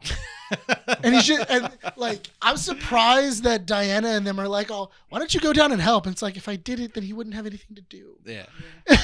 They did mention Superman. They did mention Batman in this, so we know that they're established. And they mentioned the Flash. So they're confirmed characters already built in this universe, which is really good. For me, Rene, you haven't talked or anything. Do you have any input on the story? Before I say this is my part. I thoroughly liked it. I liked how Zolo played off Jaime. It was very little bit of Miguel in there, you can tell, but you know, you could tell he put his own spin on it as well too. Isn't Miguel his pretty much only big part that he's done? Yeah, it's a thing. Yeah. What else has Zolo done? You put him back in the computer. The whole point was to not get him in the computer, Nick. I'm sorry. Because now he's not going to talk anymore. No, I just want to know what else Zolo's done. He hasn't done anything major. I feel like think. his big things have been Cobra Kai and this. Oh, he was in Diabolical? Yeah, The he played Boys? the voice of the pool when they did the episode of like all the rejected superpowers. And he was The Drew Barrymore show. He was in an episode of Twin Peaks. Yeah, and he was in He Rush was Hour. in Rush Hour? The first Rush Hour? Yeah. Wait, hold on. The Rush Hour or Rush Hour the show? There's a show? There was a show in 2016. Oh, that's what it was then, because it says 2016. Yeah, click on it. Yep, TV show. Boom! I forgot about that actually. Yeah, I remember that. Oh yeah, that was terrible. I don't actually think There's a reason why I don't remember. I don't think it finished its season. No, it didn't. What I was going to say is that for me, Zolo was in that? In terms of what the story does for the DCU, is I like that it sets a lot of parameters for the future. So we know Batman, Superman, and the Flash are already established superheroes here. Yes. There were a lot of like oversteps in terms of like, hey, we're not going to reference this, like you said about the Battle of Metropolis. That's perfectly fine. But then you mentioned it at the end of the movie. They do have a mid-credit scene where Ted Kord basically is alive, Yeah. right? And then you mentioned something where it's like, well, where could he be? He was in the future. Mm-hmm. And then it's like, oh yeah, like Booster Gold, because you know he's a pretty prominent character in the Blue Beetle series. Yeah, they're like best friends. And it didn't hit me until like I was walking away from the conversation. And then you're like, Booster Gold! And I was just like, oh, that's right. I like how me and you both clicked, and then Renee's like, yeah, you guys are morons. I figured that out an hour ago. Yeah, I was like in the movie. I was like, hey, he's probably with Booster Gold. I was waiting for like a Booster Gold reference of some sort, just something like that. But that's such a James Gunn thing to do. That would have been interesting if you would have had Booster Gold's little robot yeah, you know, like show up, and he's the there, thing that's pushing the buttons. Mm-hmm. Yeah, like that would have been kind of cool. But I think that, and because I think they had already talked. Was it James Gunn that was talking about doing a Booster Gold show? Yeah, that was one of his lineups when he took over. He wants to do a Booster Gold show because he wants to focus on the lower end characters. He doesn't want to focus on the Fab Five. But that's smart though. It is smart because now you have trades taking over the Amazon bestseller list. Yeah. And DC sales are rocketing. Right now, Kevin Feige and Marvel Studios is like they're punching the air. Going like, we let go of this guy that's literally making sales for DC Studios, the movie industry, and comic books. Yeah. Like James Gunn is smart about this. Well, the thing is that because James already said that in the future Shut up, Nick. Mike's like, you're done. in the future, the animated, the comic book, and also the movies were all going to be connected together. Yes. And so that's a very interesting concept of thinking everything you know about the DC universe is going to be on the screen. Yeah. It's good. And that means that we can make movies about anything. So make a Doom Patrol movie. Make make weird movies. Yeah. Why not? There's a lot of make an Etrigan movie. There you go. Etrigan would be so interesting. Could you imagine making like a King Arthurian like show or movie, and then like you have like Etrigan and he's just talking in rhymes and stuff? Yeah. That'd be really sick. If there's one thing that DC fans are, is that they're very loyal to the brand. And it's a smart, that's the thing that I'll give you guys. It's because Marvel fans tend to just jump ship when things don't work out the way they do. And DC fans, from what I've understood, is like they'll die with the ship. See, They're like, I'm going down with the ship, boys. Let's do this. We're just the musicians on the Titanic, just going like, it's a pleasure playing with you. what I'm excited about now with the DC universe is that it's a universe that's not connected with a huge studio company, because with Marvel movies it's always like we gotta make a Marvel movie, but then we also gotta feature it at Disneyland. Yeah. So we gotta feature merch here and stuff like that. So what's the most merchable thing in here that we can just exploit? Tied down. Yeah. I just love the idea of Warner Discovery going, well, what's the merch that we could sell with these things? Then James got going, the comics. Yeah. Books. Why don't we just sell the comics? Yeah. If we sell the comics, I don't they'll think he buy did that those. on purpose. I don't think he's doing that on purpose. James Gunn, the brilliancy about James Gunn is that a lot of the things that he's smart about, I can guarantee you He fell into? Probably. The guy I is wouldn't like, be surprised. the guy went to California for the gold, not because of the gold rush, but because he wanted to start a new life. And then he just so happened to be at the gold rush. That's what it is. He's an idiot. He's an idiot savant. The guy is a smart dude. He is. But it's like the stuff that he does is brilliant, because yes, if your book sales don't work, you can fall on the merch, and the merch for Blue Beetle is great. I'm in love with the title. The way the title looked is sick. It's got this retro, like, what is it called? Like, Honestly, 80s. Synth vibe. Yeah, I thought it was interesting because it's a retro wave. From the Blue Beetle, I kind of thought it looked like the Beast Wars one. Yeah, It right. kind of looks like Beast Wars. It does, yeah. Yeah. And I in general, the way that this movie kind of plays out is allows it to be, yes, we can be fun. Yes, we can still tell serious stories, such as what happens with Jaime's family, how exactly they're dealing with it. Even the main villain, the fact that he was a like child soldier. That was like a rug they pull out from underneath. Yeah, the very end. The very end where they were just like, he's a child soldier and everything was killed and all of his family was killed and you're just like, oh man, this sucks. So let's use this. Use this as the transition to the next part of the conversation, right? Because the story, we say it's very basic, it's good, it's enjoyable, right? But to us, I think the thing that got us the most is the cultural aspect of this movie, right? Yes, you're 100% right. The background of the villain, the soldier, is a huge rug pull. But it's because you come from that background of this movie really focusing on Hispanic and Latino heritage. True. Right? Because to say basically like, oh yeah, this guy is a jerk because, he lost his family. Okay, that's basic, right? But they took it like 50 steps forward and they said, this guy is a child soldier when the imperialists were trying to, communize Guatemala, and his family, his mom, he saw his mom get bombed by like who knows what country that was going after them at that point. Kidnapped by Cord Industries. And then he was like, like this kid was trained to be a solder at like 5 and and like he had to kill people and everything. It's like, bruh. And he was a child soldier. Yeah. You were like, oh my God. And then you were like, you know what? Maybe let him. Yeah. No, because he in a way in the very beginning he kind of is like the quiet, faceless henchman. Yeah. He's it's kind of like if you were to go back to Batman 89 and then give Bob a full backstory of how Bob got to being the Joker's henchman. Yeah, no, exactly.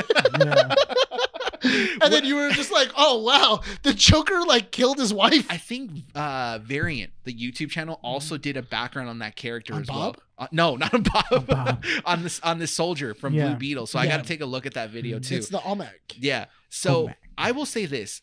I mean, there are movies that do reference Hispanic culture, and I do feel a connection to it. This movie is probably the first one where I feel a very, very close connection to it. And granted, I understand the family's Mexican. There are a lot of Mexican references, a lot more Mexican references than anything. But pretty much when it comes to the morals, the culture, the love of family, all those different things, it's pretty much all the same. Yeah. And I think Zolo, we said it yesterday, he's not Mexican, right? Mm-mm. He's can you look up on his I believe he's Puerto Rican. Mm-hmm. Is he Puerto Rican or Colombian? I thought we said he was Colombian. I think he's either Colombian or Puerto Rican. Well, it's interesting how they use a family that's Mexican, but he's American. It says American actor. He's an American actor. All right, what's his it's not his ethnicity? His ethnicity, that's what it is. Yeah, cuz I said something else and someone got mad at me. He's like, it's not his ethnicity.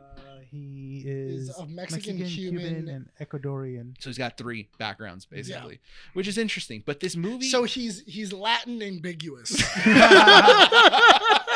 That's what I heard. But to me, it's very hard to see a lot of Hispanic movies because you have movies that are like have Hispanic culture in it, but it's either Mexican forward, Cuban forward, Puerto Rican forward. This movie embraces every other culture. I just thought it was funny because like once you start getting to like near the end of the movie, we had all talked about it. We were like, I thought they were gonna Encanto at the end of it, like. Because the house burned down, the neighborhood's coming out, and the whole neighborhood comes out, and you're like, oh, they're coming to fix that. Yeah. I was waiting for them to go lay down your. And then not only that, but then they say, well, it's going to take us forever to rebuild this place. And then even Jaime goes, I'm sure we can ask some of these guys to help us out. And I was like, yeah, so we're just going to Encanto the ending, okay? So here's okay. I wasn't ready for this movie. I wasn't ready at all. In what way? In the death. Oh, the death. Because this movie. Member. Okay, hold on. I know that we've been because honestly, this death did hurt me too. So because like we were in the middle of the movie. It hurt Nick. Yeah, it hurt you too. It did.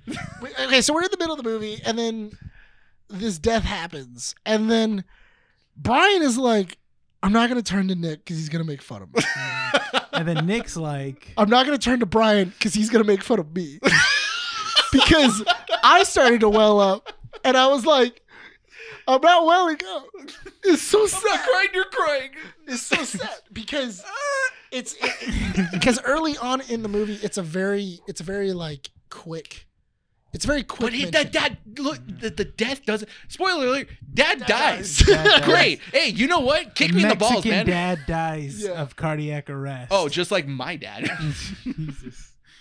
And he passed away when I was like in my early 20s too. Mm-hmm. So yeah, no, great. Yeah, I totally wanted to get blasted with a reminder of that. Because you just want to get kicked in the nuts today. And on top of that, the actress that played the sister was selling it. Oh yeah, she was. Like, yeah. Oh yeah. I honestly I think but it was the fact that the fact that they built on the entire family being very because okay, I have to relive it now, so I'm gonna try to get through this without crying. Yeah. So I think what got me the most, right? So for people that don't know, I can see your eyes are floating. Shut up. Were you also carried back from like by an evil corporation? No, it's worse, but it's closer to that. So basically, when my dad passed, we had spent the evening together watching. We went to a soccer game. Yeah. Okay. And that was the last moment I got to see him because my dumbass decided to go hang out with friends that night afterwards. To be fair, you didn't know. I didn't know, but you know that was it. It was like it's not your fault. It's not, but like it sucked because like you can't take it back, right? No, I mean, so what sucks is that was the last time I got to see him, and so when he passed away, it's like you can't do anything about it, right? Mm-hmm. So the reason this one hurt me the most is because I didn't expect him to die. Sorry, I didn't expect him to die, but. I don't need this. What are you talking about? I know. Yeah, you did. Go get him. Get that right now. Let me get through this. Okay. Right, you can't. You're not. I'm gonna get through it. All right. What got me the most was that Jaime was being dragged away, And it wasn't the sister that sold it as much as it was I see what you Solo. mean. Yeah, it was Solo because he being couldn't not do there in anything that about moment. it. Yeah, with Yeah. him, Well, yeah, because he has the most powerful thing in the universe. No, but it's the Beetle. symbolism It's that the- hit you. Because he couldn't do anything about it. And what got me was that he witnessed his dad. I don't think he paid attention to his dad dying, but in the movie, you hear the heartbeat, and then when he because the suit reads that he's dead, and that's when he passes out. So it sucks that he couldn't do anything to save his dad because he himself was getting taken away, and that was his last moment with his dad. You know, that's what sucks. Yeah. But I know, don't laugh, man. It's not my fault. So You good? Yeah, I'm good. Okay. but I think it's interesting that there was a lot of that symbolism that was there, and they really did allow for that moment to kind of stretch. It did. Yeah. Because I feel like if they would have he would have just fallen and then went and then you would have been like, oh, okay, cool, his dad died. Yeah. But like the fact that they really let it, they let him struggle. Yeah. They let him like really feel his death. And not only that, but also I think he passed out slightly before. That's why the deed comes after he passes out. Yeah, so he doesn't necessarily know his dad is dead. Yeah. And then that's when you have the vision quest, and his dad is kind of Which like the I shepherd. also had, which was so messed up. You also had a vision quest with your dad? Yeah. I told him a couple weeks afterwards. This is before we even started the show. This was so I remember coming into the store and I was talking to Rene because I had like a huge headache afterwards. This is like a couple weeks after my dad passed away. But I told him that like a couple days after my dad passed, I had this like really dream that didn't feel like a dream where my dad came to my house and I got to spend another day with him. I don't remember the conversation that him and I had, but at the end of that, he basically stood up from the couch in my living room and then proceeded to go out the door. And he told me the one thing that I remember him telling me was like, you know, I raised you to be the man that you are and you'll do fine without me. And it sucked because I couldn't do anything to stop him to get out of the door. And so that vision quest that Jaime has in the movie was very similar to that because he realizes his dad's dead after he sees him here. Yeah. And his dad tells him, like, granted, it's very cheesy because he's like, your destiny is to connect with the scarab and stuff like that.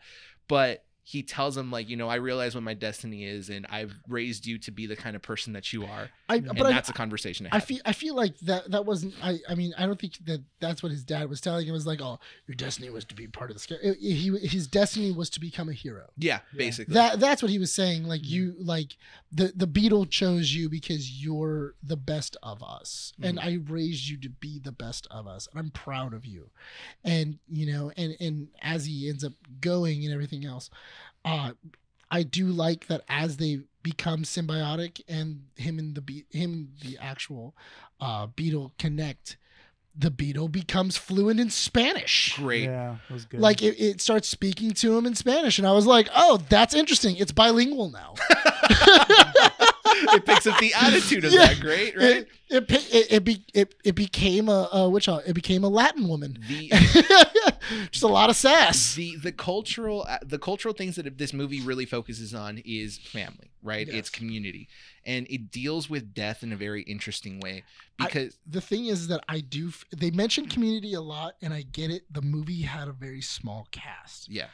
You didn't see community come out as much until the end of the movie. Yeah, and I do feel it. But the thing is that I thought it was interesting that people were seeing the Reyes as B-rated, but nobody helped them. Well, because the idea was that they were being, I mean, consider it this way. They mentioned it before that raids even started. They couldn't go to the cops because certain family members didn't have papers. So to them, that community could be a bunch of other people that don't have papers. They don't want to get involved with it for their own safety. Right. Granted, I mean, that's kind of what it is. It's the reality of stuff, you know? Yeah.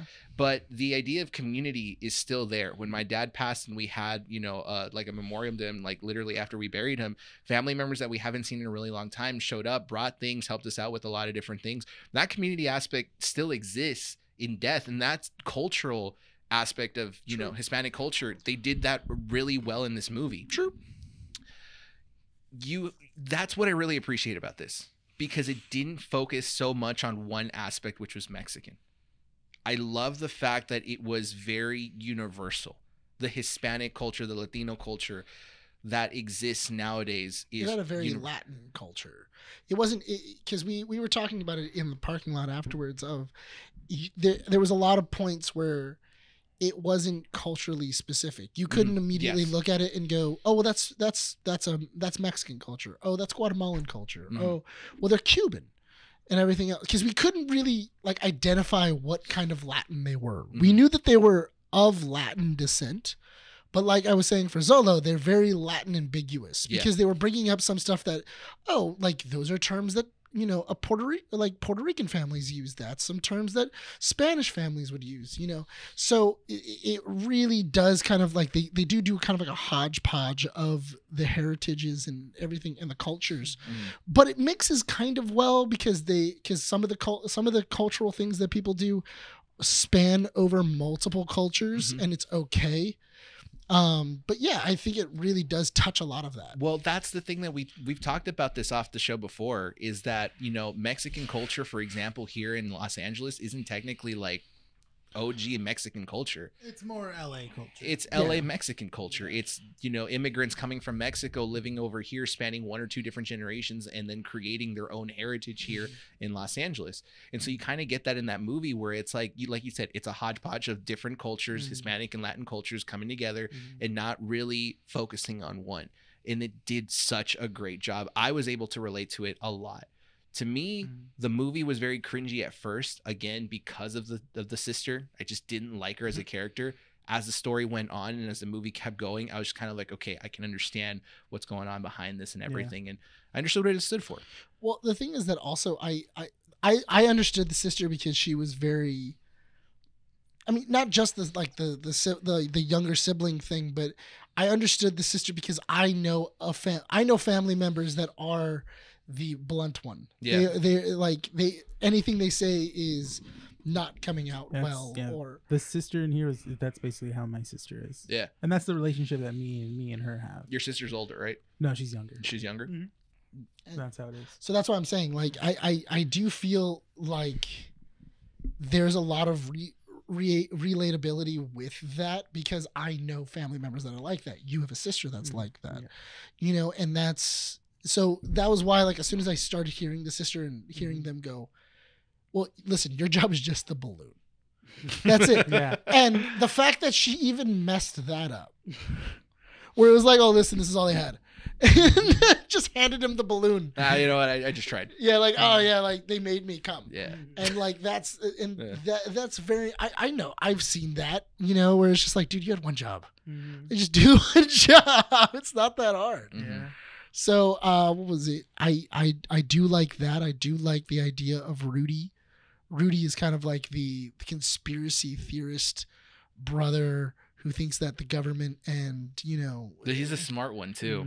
But that's the thing though, is that it's kind of like Rudy's ahead of the curve. So the funny thing about Rudy as a character is that he's a very stereotypical uncle, but I wouldn't be okay with it if it wasn't for George Lopez. He sells it. He sells it, but George Lopez can play these stereotypical people because it's George Lopez. Yeah. He's done this before. So to me, it's like, oh yeah, he's the really funny uncle that exaggerates everything, believes in conspiracy theories, and spends all his money on his car. Yeah. Calls it the taco? You know why? Why? Because it's a Tacoma. I didn't realize that until the end of the movie. When What'd he's you like, do oh, to it's the taco? Yeah, and I'm just like, oh, because it's a Tacoma. Andy looks at me, she's like, you didn't pick that up? And I'm like, no, I thought it was like a racist thing because he's Mexican.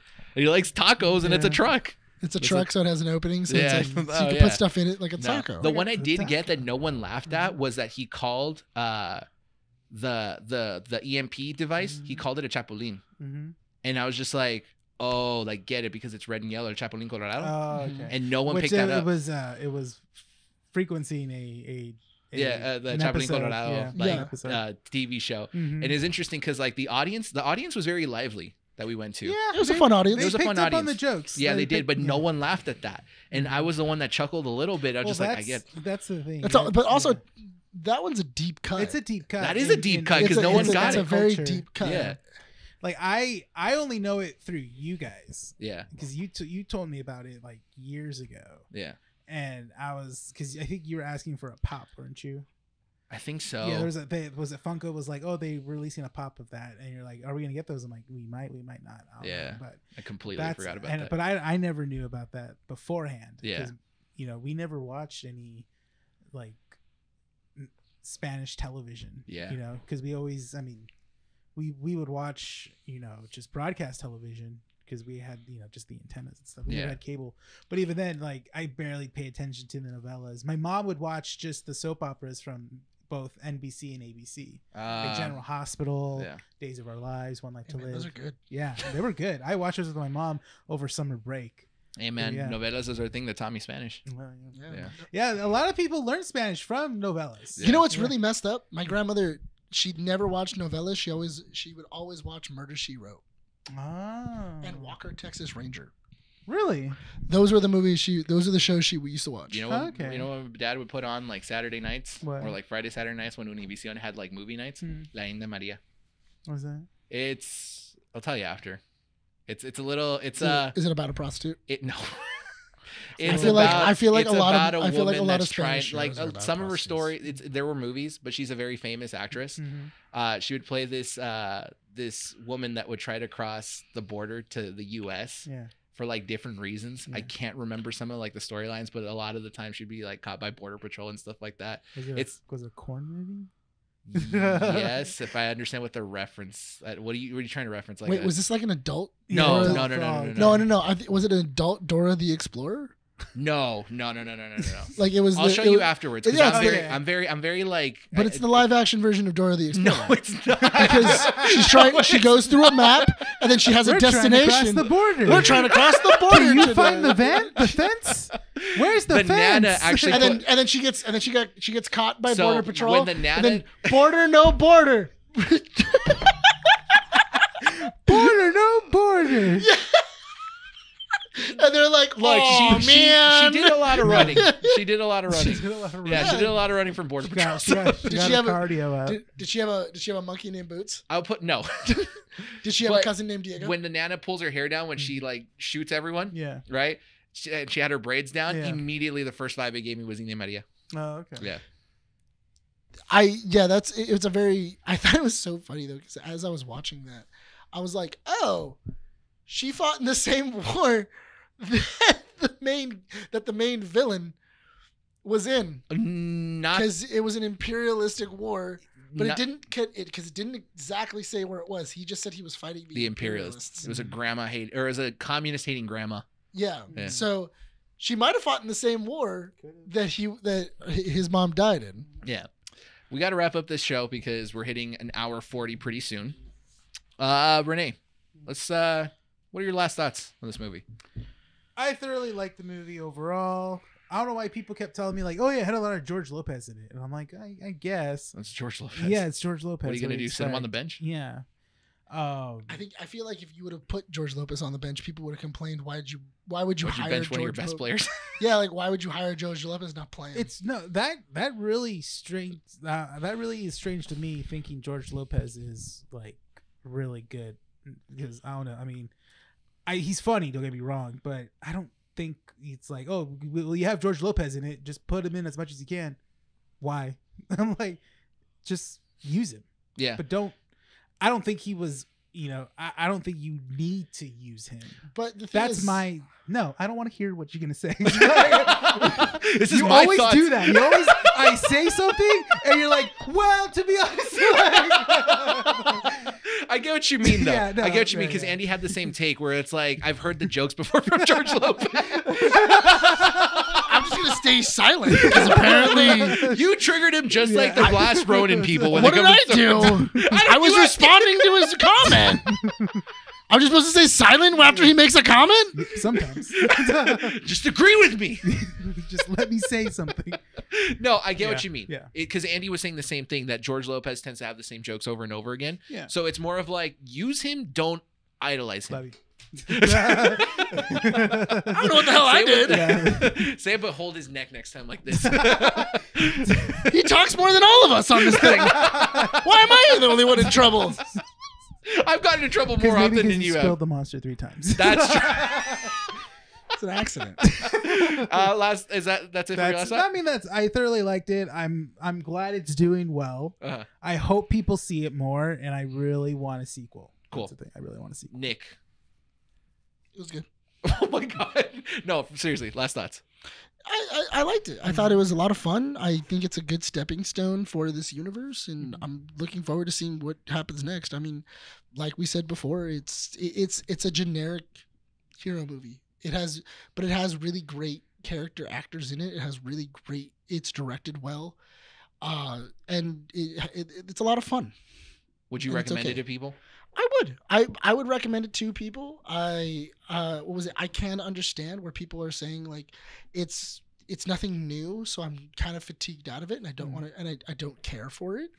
I'm okay with that. I understand it, but there are portions of the movie that do branch out from the mold, and those I feel like are the things that really help this movie carry you to the end. Yeah. Mm-hmm. I think we forgot to say that this movie looks way better than anything DC has released over the last couple of years. Yeah. There was I was complaining about the suit at the end. Yeah, it's a minor thing though. It's very minor because it's only there for a couple scenes. But this movie CG was good, much better than the Flashes. I do wish that Almec's armor was real. That it would have been an actual, like that it was an actual fully integrated, or I wanted it after. I wanted his armor to be more slinky, like more like. Not so Gundam, but more like a suit than just a full-fledged robotic armor. You also really wanted the fin. I really wanted the fin. Yeah, because in the comic books he has like a fin. Yeah, or like a mohawk of some sorts. But true. I will say this for my final thoughts. This is probably the first superhero movie that I would love my mom to watch, because there were a lot of elements in this movie that I feel like her and I could relate to. Yeah. And he said, just be careful because, she's going to lecture you afterwards. I'm like, it's worth it, I think. I honestly think it's worth it. Why would she lecture you afterwards? Because she's like, ¿Ya ves, mijo? ¿Ya ves? See why this is important? It's like, okay, Mom, thanks. I get it. I know family's important. Was she the type of person when you showed Encanto to her and she's like, I agree with grandma? I relate to the grandmother a lot. What she does a lot. Why is the grandma the villain in this? What she does a lot is that she throws a lot of sayings into my life, and then when it like is relevant, she's like, "Ya ves, mijo, te dije, por eso es importante, mijo. ¿Ya vistes? Yeah. Te lo dije cuando eres pequeño." I'm like, "Okay, thanks, I get it, Mom." Dude, relax. All right. But yeah, I love this movie. I love the references. To me, I think in terms of what the story at the beginning, what it was trying to do, and why I feel like it polarizes a lot of people, is that it's a story that has a lot of Spanish sitcom references that don't translate well to English. So if you have a very exaggerated family that's very much like, oh, we're going to say some things in English and then put some Spanish like sentence in here, it's just a little bit weird. Some people aren't going to like it. I think really quick. I think that's what most of the negative stuff comes from is certain references from the Hispanic or Latin culture, and stuff like that. They didn't understand those certain references, like the family just going off of like, it's like that, like but he's the white girl and stuff like that. I told Andy, I'm like, because that scene where he goes into the Cord building, and everyone's like, what? I forget the chant that they do. It's like, hi man, like that, and he's like, does that even happen? I'm like, that happened to me. Like that was an actual thing. Like stuff like that actually does happen.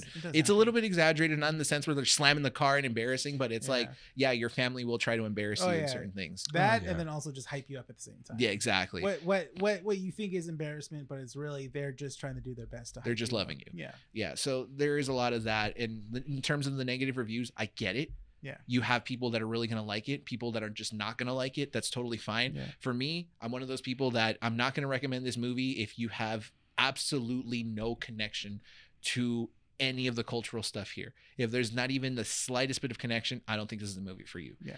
But if you do have it and you're trying to see, you're even slightly excited for the DCU in its future, it's a good movie. Put it that way. That brings us about to the end.